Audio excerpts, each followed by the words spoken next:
Livro do Gênesis, 45, do 16 ao 20, eu leio a tradução, a mensagem. As notícias chegaram ao palácio do faraó. Os irmãos de José estão aqui. O faraó e todos que trabalhavam com ele gostaram da novidade. Então o faraó disse a José: diga a seus irmãos o seguinte. Diga aos seus irmãos o seguinte, verso 17. Façam isso. Carreguem os seus animais e vão para Canaã. Reúnam a família de cada um de vocês e seu pai e venham para cá. Agora preste atenção nessa expressão da palavra. Eu vou permitir que vivam no melhor da terra do Egito. Vocês vão viver na fartura. Verso 19. Diga também o seguinte: quero que vocês levem carroças do Egito para trazer seus filhos, suas esposas e o seu pai para cá. Não se preocupem com as coisas que não puderem trazer. O que há de melhor em todo o Egito será de vocês.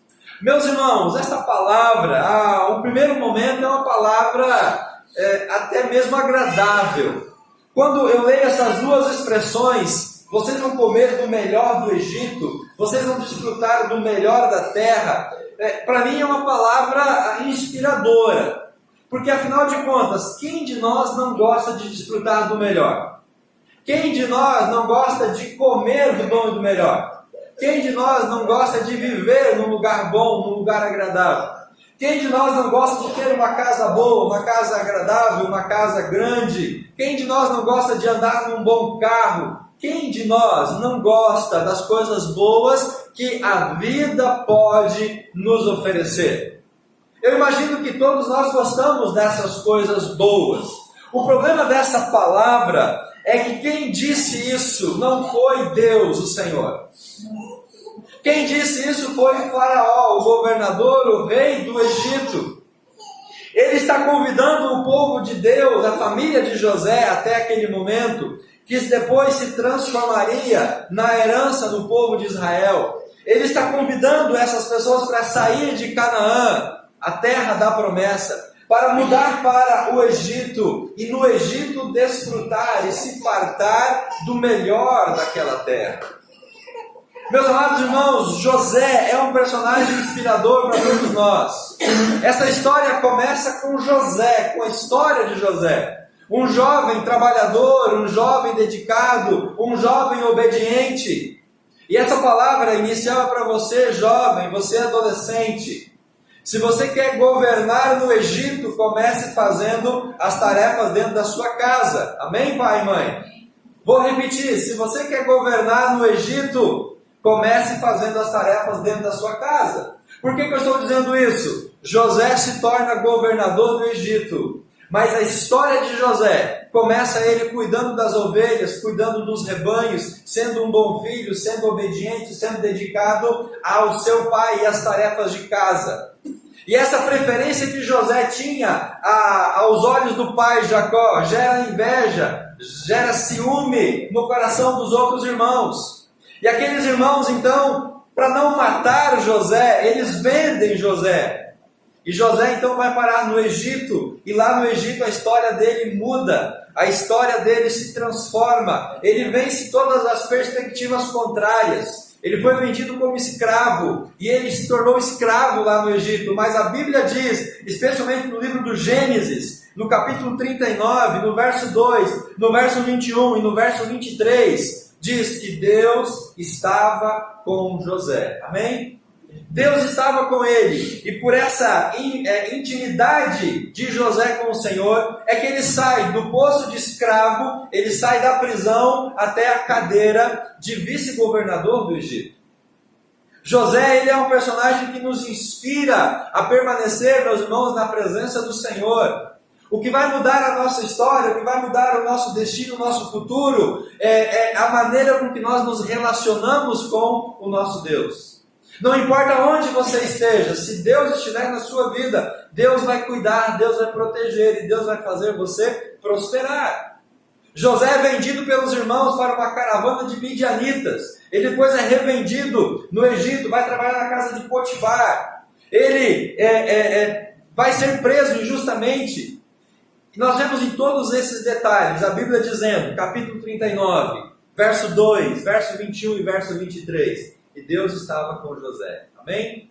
Então, jovem, adolescente, até mesmo você adulto, se você quer governar no futuro, quer ter uma vida próspera, quer ter boas coisas no futuro, é preciso desde agora começar a fazer a lição de casa, a tarefa de casa. José está no Egito, José é governador do Egito. E o texto que nós lemos do capítulo 45 vai narrar a jornada dos irmãos de José para o Egito em busca de alimentos. Os irmãos conhecem a história da Bíblia. Houve um período de 7 anos de fartura em toda aquela terra. E durante esse período de fartura, José ele armazena alimentos. Porque depois haveriam 7 anos de seca. 7 anos de dificuldades. E assim acontece.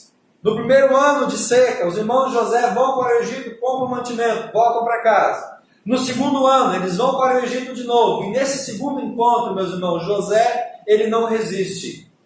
E aqui tem uma palavra importante para nós também. É muito melhor nós perdoarmos do que nós tentarmos ou guardar mágoa no nosso coração. José agora está como governador do Egito, o segundo homem na hierarquia do Egito, o segundo homem mais poderoso. José podia fazer tudo o que ele quisesse. E quando ele se depara com seus irmãos, aqueles que haviam traído, aqueles que haviam vendido, aqueles que haviam tratado ele de uma maneira tão ruim, José poderia simplesmente agora se vingar dos seus irmãos. Mas o texto vai dizer que ele escolhe o caminho do perdão, ao invés de um caminho de vingança. Por isso, meus irmãos, o perdão ele é muito mais excelente.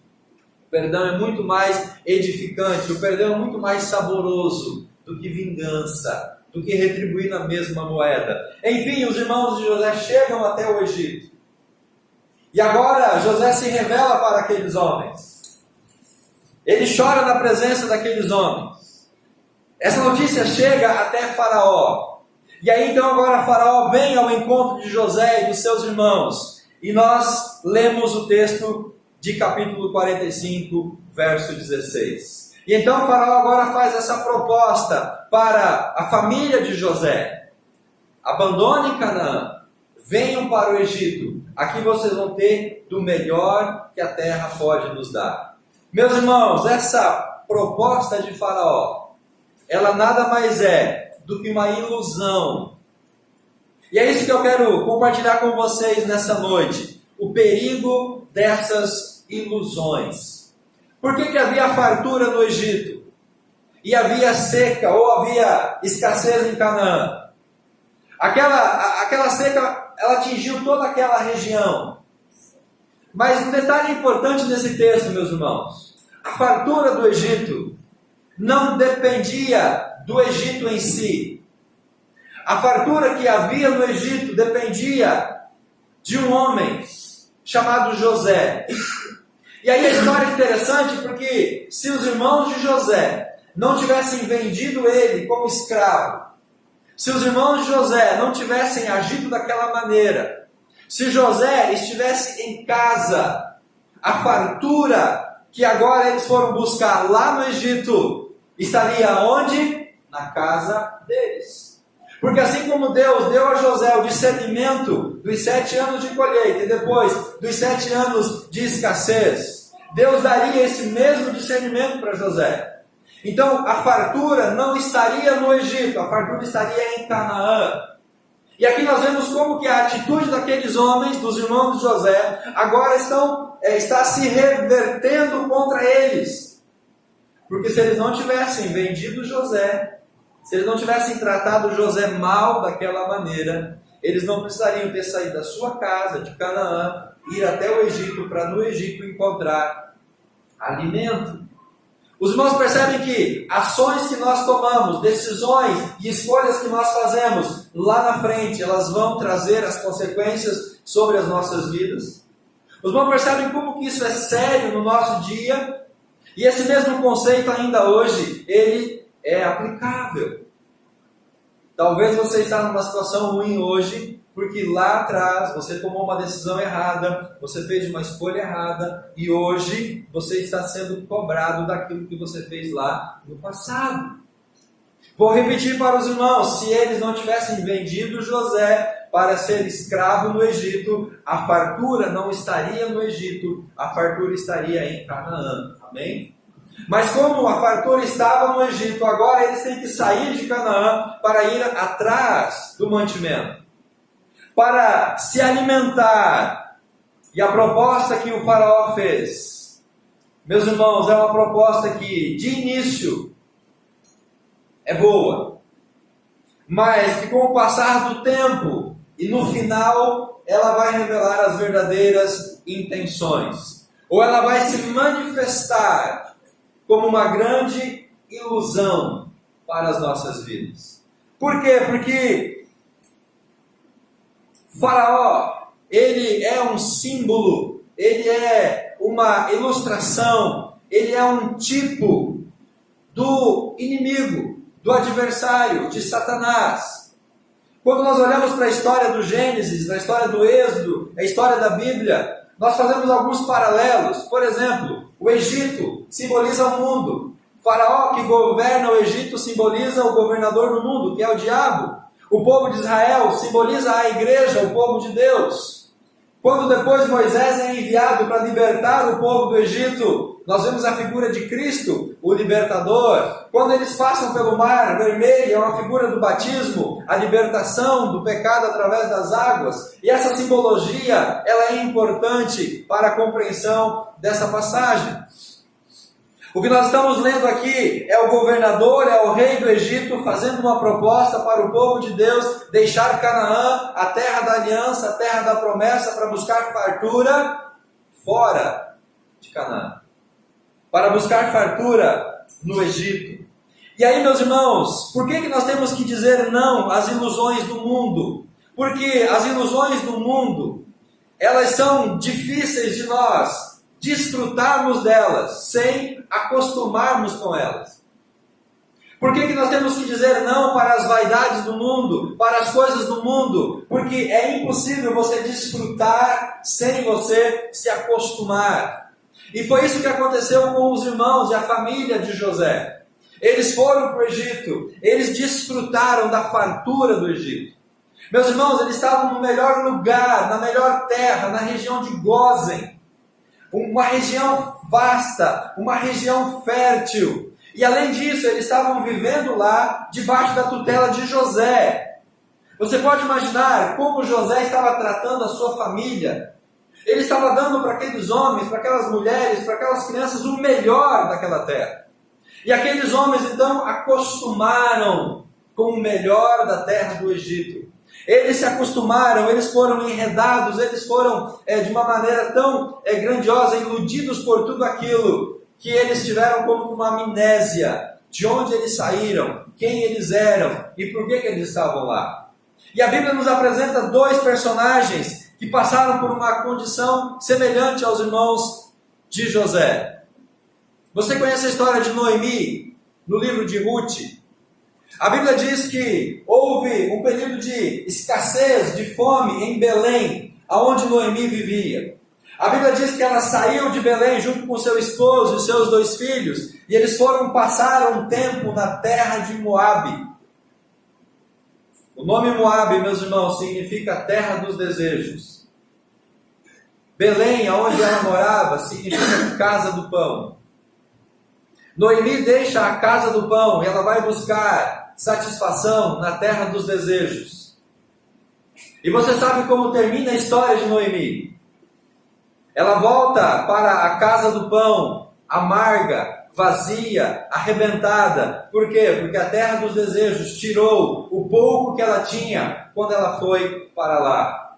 Ela passou cerca de 10 anos na terra de Moabe. E nesse período de 10 anos, ela perdeu o esposo. Ela perdeu os 2 filhos. E é por isso então que ela diz, olha, não me chamem mais Noemi, me chamem de Mara. Mara significa amargura, tristeza. Aquela mulher sai da casa do pão, com alguma coisa ainda na sua vida. Mas ela vai para a terra dos desejos, e lá, a terra dos desejos, tira tudo que lhe restava. E aquela mulher agora volta amarga e triste, de volta para a sua casa. Você conhece a história de Ló, o sobrinho de Abraão.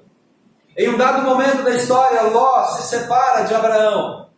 E Abraão chama Ló e diz assim: olha Ló, para a gente não brigar, porque os rebanhos estavam crescendo demais, e os pastores deles estavam discutindo por conta de pastagem, de alimentação. Então Abraão chama o sobrinho e diz: olha Ló, escolha um lugar e vai estabelecer a sua morada. Se você for para cá, eu vou para lá, para a gente não ter mais problemas.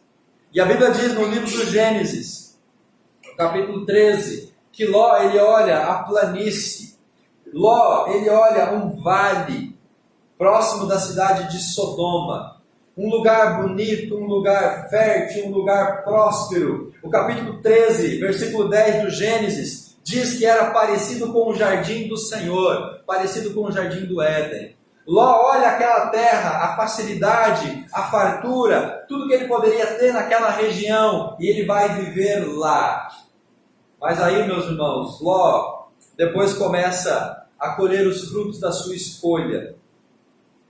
Ele é levado escravo numa batalha que aconteceu entre os reis daquela região. E depois disso, Deus vai destruir Sodoma e Gomorra por causa do pecado daquela população. E nessa destruição de Sodoma e Gomorra, Ló é tirado de lá pelo anjo do Senhor. Mas a esposa dele olha para trás e se transforma numa estátua de sal. Ló sai de lá, ele e as duas filhas. Vai morar numa caverna, vai viver num lugar deserto, sozinho. E as suas filhas embriagam ele. As filhas têm relações sexuais com o pai, e as duas filhas engravidam. Quer uma tragédia maior do que essa, meus irmãos?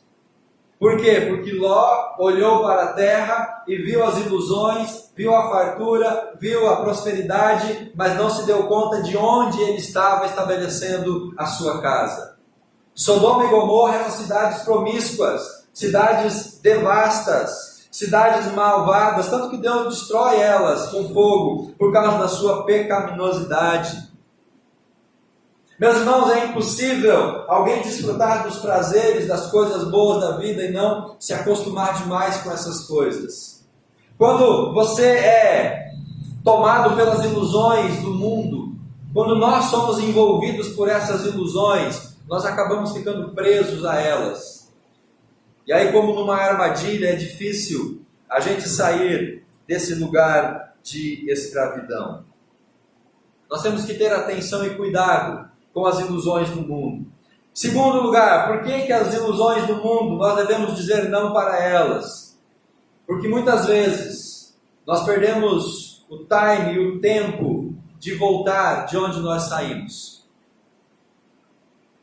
Nós perdemos, irmãos, o tempo de poder regressar.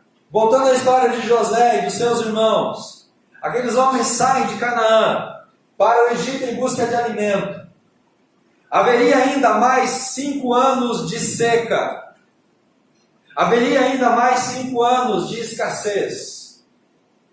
Depois que passou os 5 anos, ou os 7 anos no total, a vida voltou ao normal. Voltou a acontecer chuva em Canaã, em todas as regiões. E a vida das pessoas voltou ao normal, porque eles começaram a produzir e ter alimentos de novo. E aqui entra então as ilusões prendendo eles e eles perdendo o tempo de voltar para casa. Do último ano de seca até a morte de Jacó, o patriarca, passaram-se 12 anos. Então aqueles homens, aquelas famílias, depois de 12 anos, com a morte de Jacó, ou até mesmo antes, depois que passou a seca, eles deveriam ter chegado para Faraó e dizer: Faraó, o nosso tempo aqui no Egito acabou.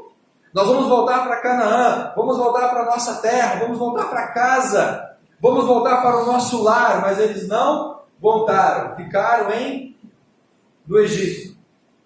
Passou depois 12 anos, Jacó morre, era o tempo deles ter voltado para casa, não voltaram. Da morte de Jacó até a morte de José, passaram-se mais 54 anos. Então, na morte de José, aqueles homens deveriam ter dito: Faraó, o nosso tempo aqui no Egito acabou, nós vamos voltar para casa.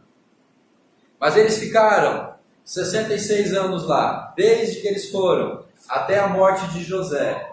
E eles se acostumaram, eles foram envolvidos, eles foram tomados por aquela vida fácil, aquela vida boa, que eles não perceberam o tempo de voltar para a sua terra, para a sua casa.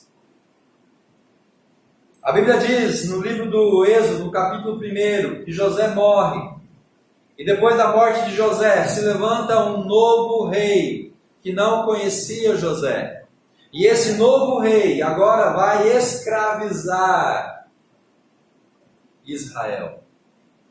Aquele novo rei agora vai tornar eles escravos. Aqueles que chegaram no Egito convidados, com cerimônias de honra, protegidos pelo faraó e por José, porque eles perderam o tempo de sair e voltar para a sua casa, para a sua terra. Agora eles se tornam escravos no Egito. E a partir disso, meus irmãos, muitos de nós pensamos assim: mas é só um final de semana que eu não vou ir no culto. É só uma vez que eu não vou estar no meu pequeno grupo. É só uma vez que eu vou perder a aula na escola dominical.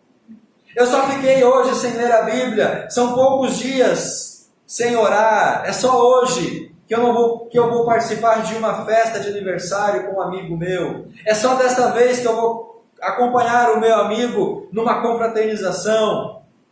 É só uma festa de casamento em família. Não tem nenhum problema. E essas ilusões, meus irmãos, essas coisas do mundo vão nos envolvendo, que nós não sabemos mais de onde nós saímos e o tempo de nós regressarmos para o lugar de onde nós saímos. Terceiro lugar, por que as ilusões do mundo nós devemos dizer não para elas? Porque todas elas, meus irmãos, vão custar muito caro para mim e para você. Vai custar muito caro nós sermos envolvidos pelas ilusões do mundo. Depois de toda aquela fartura do Egito, depois de todo aquele tempo de prazer, de conquista, de vida boa, tudo aquilo terminou quando se levanta um novo faraó que não conhecia José. Qual foi o preço que eles pagaram? 430 anos de escravidão. Dureza. Vida difícil. Hostilizados. E no final desse tempo, filhos sendo mortos, jogados no rio, porque essa foi a ordem de Faraó. O povo estava crescendo, se multiplicando muito, então o Faraó deu ordem para matar todos os meninos, para que o povo não crescesse mais. Meus amados irmãos, lembra-se de Noemi? Ela vai para a terra dos desejos, em busca de alimento, mas ela fica lá, além do tempo que ela deveria ter ficado. E a consequência para ela foi perder o marido, perder os 2 filhos, e voltar para casa amarga, vazia. Ló, ele escolhe viver em Sodoma e Gomorra, e depois ele paga o preço terrível da sua escolha. Por isso, meus irmãos, quando nós somos enredados pelos prazeres, pelas coisas do mundo, pelas vaidades, pelas futilezas, pode ter certeza, há um preço muito caro que vai ser cobrado de todos nós. Quando deixamos de estar na igreja para ir a eventos sociais, nós vamos pagar um preço dessa escolha.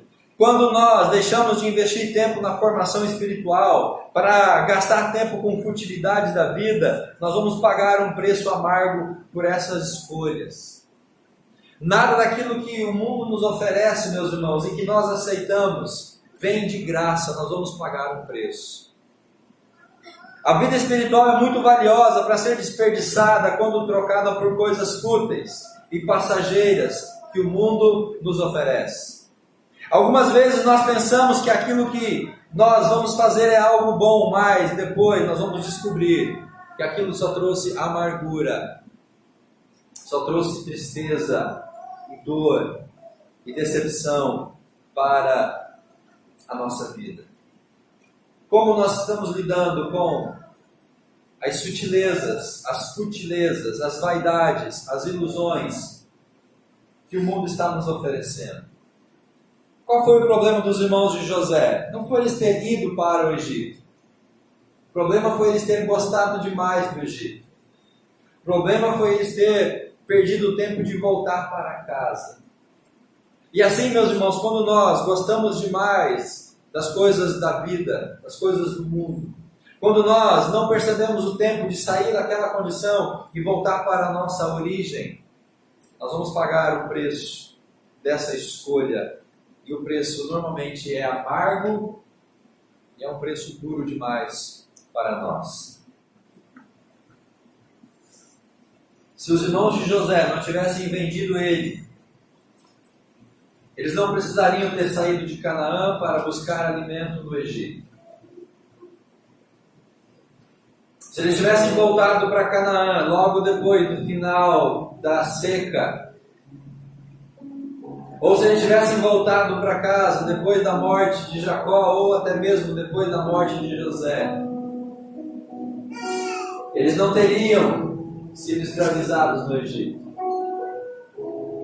Se eles não tivessem gostado demais das ilusões do Egito,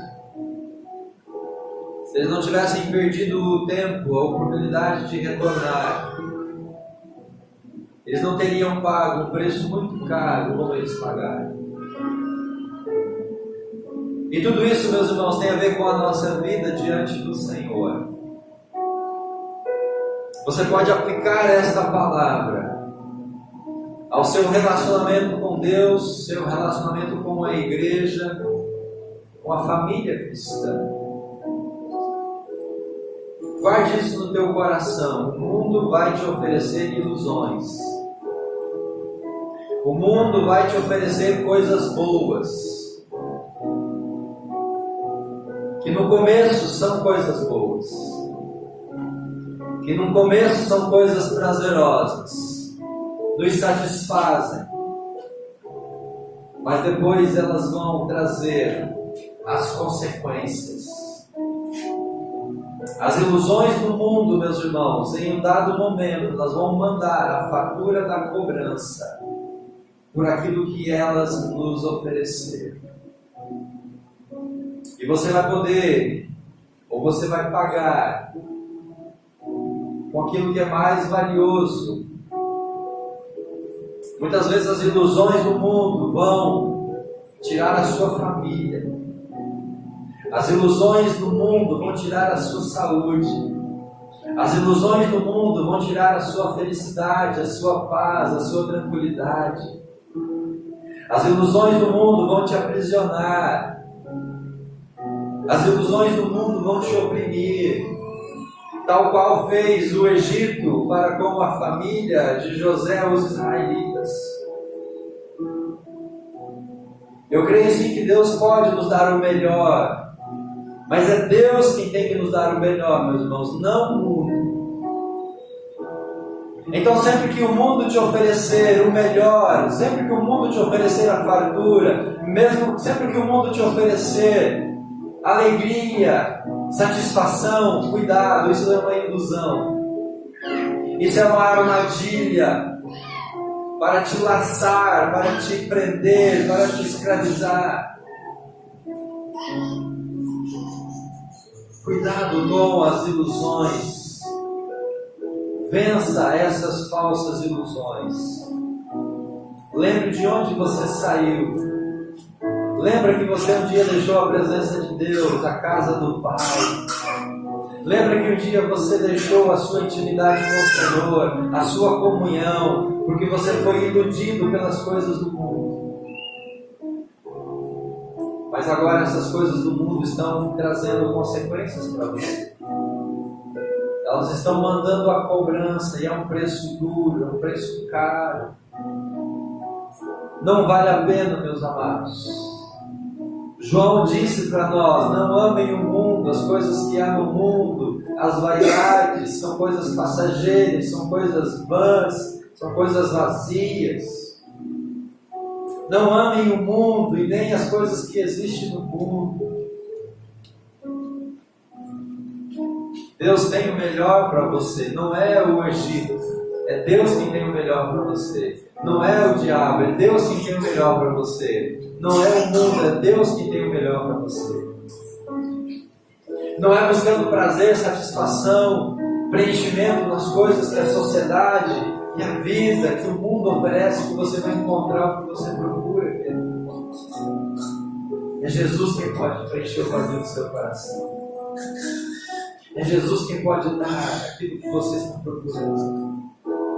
Por isso eu preciso entender que tudo aquilo que o mundo oferece são ilusões.